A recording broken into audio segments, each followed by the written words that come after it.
Welcome to S4 Soumya news. ఏకాకిగా మారిన భారతదేశ విదేశాంగ విధానం మసకబారిపోయిందా? 75 సంవత్సరాలలో ఎన్నడూ లేని విధంగా సరిహద్దు దేశాలతో విభేదాలు తలెత్తడానికి కారణాలేంటి? ప్రపంచంలో మరలా కోల్డ్ వార్ స్టార్ట్ అయిందా? ప్రపంచంలోని అన్ని దేశాలు వర్గాలుగా విడిపోవలసిందేనా? ఇక సబ్జెక్ట్లోకి వెళితే, దేశంలోని మీడియా అంతా గోలగోల చేస్తున్న ప్రధానమంత్రి వద్ద నుంచి స్పందన ఎందుకు లేదు? ఎవరి కోసం మోకరిల్లుతున్నాడు? ప్రపంచ యుద్ధం, భయానక ఆర్థిక మాంద్యాలు కలిసి సృష్టించిన వినాశాల నుంచి ప్రపంచం తేలుకునే సమయంలోనే మనకు స్వాతంత్రం వచ్చింది. నియంతలు, వలస పాలకులు గతించి నూతన రాజకీయ స్వరూపం పురుడు పోసుకుంటున్న కాలం. కమ్యూనిజం, క్యాపిటలిజం, ప్రజాస్వామ్యం, నియంతత్వం అనే వైరుధ్యాల మధ్య రష్యా, అమెరికాలు ప్రపంచాన్ని రెండుగా చీల్చే ప్రయత్నం చేస్తున్న రోజులవి. ముద్దుగా కోల్డ్ వార్ అని పిలుచుకునేవారు. ఈ ఉచ్చులన్నింటి నుంచి మన దేశాన్ని తప్పించడానికే జవహర్లాల్ నెహ్రూ అలీనా విధానం అనే మంత్రాన్ని కనిపెట్టారు. రెండు దేశాలను సమాన దూరం పాటించే విదేశాంగ విధానం వల్ల కొన్ని దశాబ్దాల పాటు మన దేశం ఎంతో లాభపడింది. ఉభయ శిబిరాల నుంచి మనకు ఆయుధాలు వచ్చాయి, పెట్టుబడులు వచ్చాయి, ఇతరత్ర సహాయాలు అందాయి.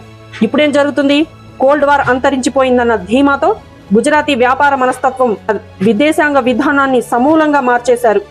అమెరికాను అవసరానికి మించి హత్తుకున్నారు, చైనాను ద్వేషించారు.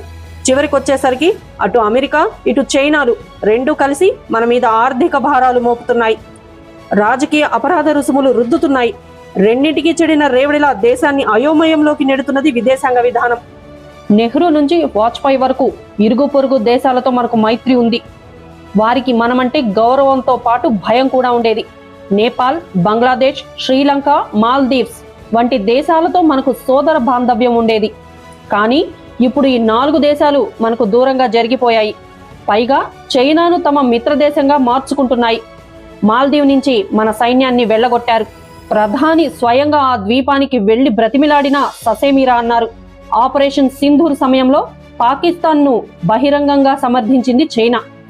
పొరుగున ఉన్న దేశాలన్నీ పక్కలో బల్లెం వలె మారిపోయాయి. అమెరికా అధ్యక్షుడు మన నెత్తిన 50% పన్నుల భారం మోపాడు. ఇప్పుడు దాన్ని 500% పెంచుతానని భయపెడుతున్నాడు. రష్యా నుంచి క్రూడ్ ఆయిల్ కొంటున్నామన్నది ట్రంప్ అభియోగం. కానీ మనకంటే చైనా ఎక్కువగా రష్యా నుంచి క్రూడ్ ఆయిల్ ని కొనుగోలు చేస్తుంది. బ్రెజిల్ కూడా కొనుగోలు చేస్తుంది. కానీ ఆ దేశాల మీద ట్రంప్ పన్నుల మోతం మోగడం లేదు.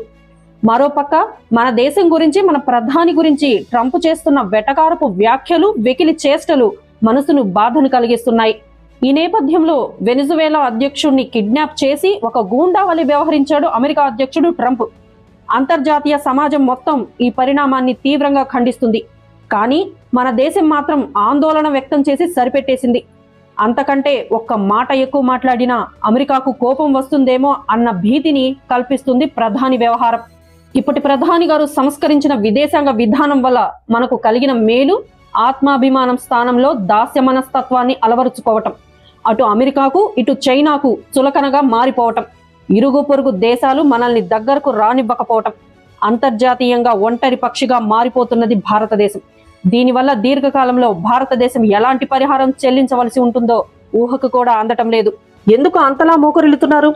ఎవరి వ్యాపార లావాదేవీల కోసం దేశ ప్రజల యొక్క ఆత్మాభిమానాన్ని తాకట్టు పెడుతున్నారు? ఎవరికీ తెలీదు. దేశంలో, ప్రపంచంలో ఎవరి యొక్క వ్యాపార స్వార్థం కోసం ఈ ప్రభుత్వం పనిచేస్తుందన్నది. కళ్లకు కట్లినట్టుగా కనిపిస్తుంది. కొన్ని లక్షల కోట్లు విలువ చేసే క్రూడ్ ఆయిల్ ని రష్యా నుంచి రిలయన్స్ సంస్థ కొని ఐరోపా దేశాలకు ఎగుమతి చేస్తుందన్నది. ఇది నిజం కాదా? గత ప్రధానులు అవలంబించిన అలీన విధానం వల్ల గత 60 సంవత్సరాలుగా దేశం ఎంత పురోగతి సాధించిందనేది మైమరచి, మతం అనే ఉన్మాదాన్ని నెత్తికెక్కించుకొని ఇప్పుడు కొత్తగా విశ్వగురువు అని విశ్వంలో దేశాన్ని ఒంటరి చేస్తున్నాడు. దేశ ప్రజలు కళ్ళు తెరిచి భావోద్వేగాలకు లోను కాకుండా దృఢమైన మనస్తత్వంతో ఆలోచించి ముందుకు సాగితేనే మన దేశం యొక్క పురోగతి. ఎంతో మంది మేధావులు ఉన్నటువంటి మన దేశంలో ఎందుకు నోరు మెదపటం లేదు? ఎందుకు చూస్తూ ఉండిపోతున్నారు? మేధావి మౌనం అనేది దేశ వినాశనానికి, జాతి వినాశనానికి కారణమవుతుంది. మేధావులారా, నిద్ర లేచి సమాజాన్ని చైతన్యపరిచి ప్రజలకి జ్ఞానాన్ని బోధించండి, తప్పులని ప్రశ్నించండి. Thanks for watching S4 Soumya news. Please subscribe our channel.